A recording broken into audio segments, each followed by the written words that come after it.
Hello and welcome back to another Patreon review it took me 6 months to make. This time I'm going to be talking about Coil's 2005 album, The Ape of Naples, which I have delighted in mangling over the past 6 months.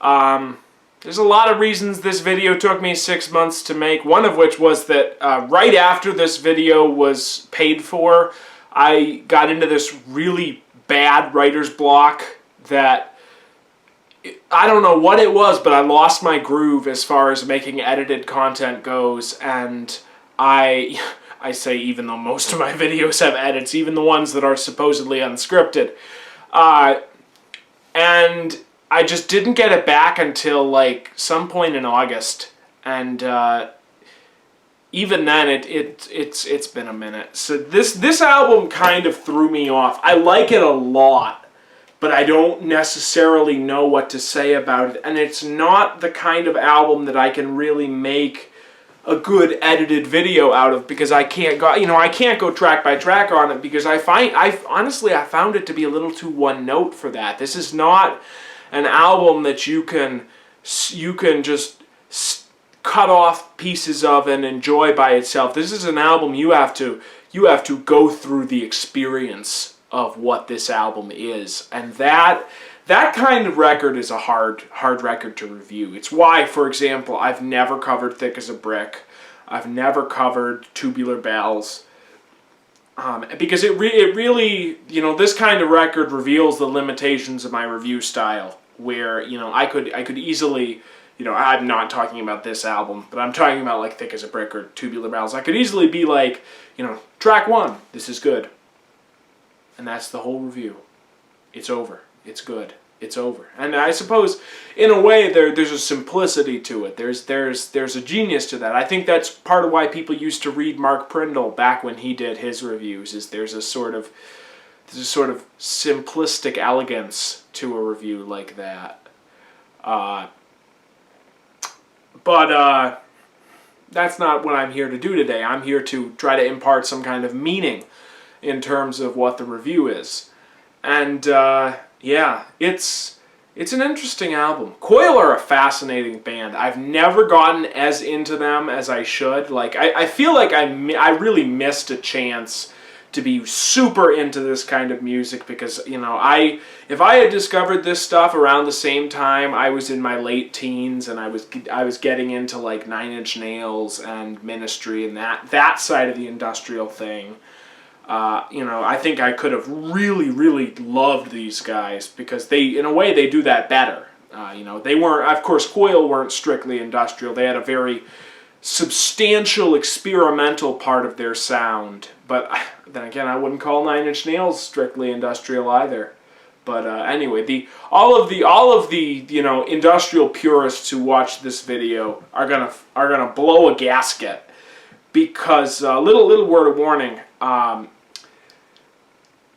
Industrial is one of those genres that has like 19 subgenres within it, and none of those genres are friendly with each other. They all hate each other and consider themselves to be the true industrial. At least this has been my experience.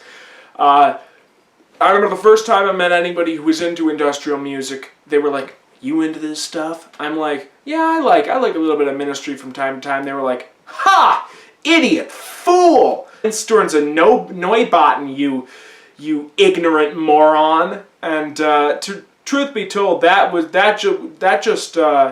the last 3 years, I have touched no industrial albums, with the exception of a KMFDM album I bought last month. And I attribute that mostly to that particular exchange. Like, that exchange soured me on the entire genre, because I was like, okay, if this is the kind of people that's into this, then I don't need to be listening to this stuff.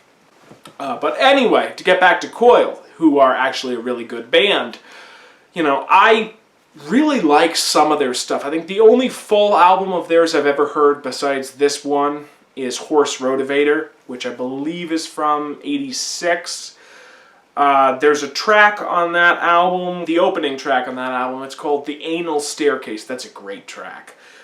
Really enjoy that. And it's probably, I would guess it's called that because The guys who made Coil, John Balance and Peter Christopherson, as I understand it, were gay lovers. And that's kind of tied into The Ape of Naples, because The Ape of Naples is sort of quasi-archival-ish, because John Balance tragically died in, I believe, 2004, the year before this album came out. And Peter Christopherson assembled this album out of bits and pieces they had worked on over the last like 10 to 15 years previously. In particular, there's an album they were supposed to make on Trent Reznor's Nothing Records label that ultimately wound up not happening at all. And bits and pieces of that went into this album, which I definitely get the grief theme running throughout this album. There's a sort of melancholic dreariness that I have not heard on any of their other work that definitely ties into the whole theme that I just alluded to. And to go back a little bit to what I was saying earlier, that kind of melancholic dreariness combined with the whole sort of unit thing is what makes this album kind of hard to review. You know, at least to me, a lot of this material bleeds together. And I'm somebody who loves a lot of drony music. I like a lot of stuff that goes on and on and on interminably. And I love a lot of music, and I can pick apart little pieces and movements in a lot of music that other people will say, oh, it all just sounds the same for 10 minutes. But for whatever reason, this album really stumped me, and that's part of why it took me as long to make as it did, is that a lot of this album just bleeds together, and I cannot think for the life of me what I would ever say about individual tracks. I mean, there is great stuff. There's a couple tracks that have a slight jazziness to it. There's a sort of dark cabaret sounding track that I like very much. The lyrics are kind of all over the place, but I think that's the nature of a project like this, is the lyrics are going to be sometimes a little hit or miss. I mean, that being said, like I said, I'm not as knowledgeable about this band as I could be.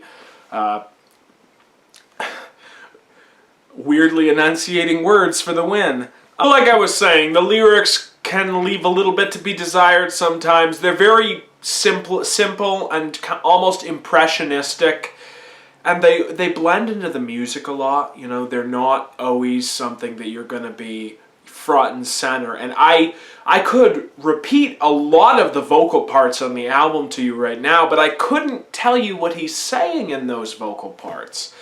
And that's interesting to me. It's an interesting album. It hits, honestly, it hits a lot of those sort of like post-rock places where, you know, it gets into that mode of like, not the Godspeed You Black Emperor post-rock, but like the Disco Inferno and Bark Psychosis post-rock, where it sometimes will sound like sad nature documentary music, and that's kind of interesting. But yeah. Like I said, it's a hard album to say much about, and that's really my main takeaway from it, is I really like it. It's going to be an album I listen to more in the future, but it's hard for me to really say much about it because the music has to speak for itself, and I don't always know how to talk about this kind of music. But anyway, yeah, so that's my review of Coil's The Ape of Naples. I almost said the Grape of Maples just then because I've been making that joke so many times. It's not a very funny joke, but I've been making it anyway because why not? Anyway, I like the album a lot. Like if I had to rate it, I think I would rank, it would be a solid 8.5 out of 10. Maybe less, maybe more, depending on the day. But in this moment, in this review, it's an 8.5. So, yeah. So I will see you guys later, and I will be back with maybe one more Halloween video and some more stuff that I'm very excited to show you all.